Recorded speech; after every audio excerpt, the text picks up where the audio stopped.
ভারতকে 59 রানের ব্যবধানে হারিয়ে যুব এশিয়া কাপের ফাইনাল জিতেছে বাংলাদেশ ক্রিকেট দল। আর এই ক্রিকেটারদেরকে নিয়ে বিসিবি সভাপতি ফারুক আহমেদ কি বললেন তাই জানবো ভিডিওতে। অনূর্ধ্ব 19 এশিয়া কাপের সেমিফাইনালে শ্রীলঙ্কাকে হারিয়ে ফাইনালে উঠে বাংলাদেশ ক্রিকেট দল, আর পাকিস্তানকে সেমিফাইনালে হারিয়ে ফাইনালে উঠে ভারত।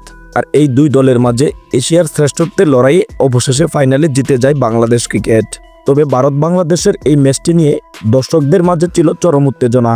কোন দল জয়লাভ করবে, কারা পড়বে এশিয়ার শ্রেষ্ঠত্বের মুকুট, তাই নিয়ে ছিল ক্রিকেট প্রেমী দর্শকদের আগ্রহ। অবশেষে এই আগ্রহ পূরণ করেছে বাংলাদেশের ক্রিকেটাররা। তাই অনূর্ধ্ব 19 দলের এই ক্রিকেটারদেরকে অভিনন্দন জানিয়েছে বিসিবি সভাপতি ফারুক আহমেদ। তিনি এও জানিয়েছেন অনূর্ধ্ব 19 দলের ক্যাপ্টেন আজিজুল হাকিম ছেলেটা খুবই দুর্দান্ত।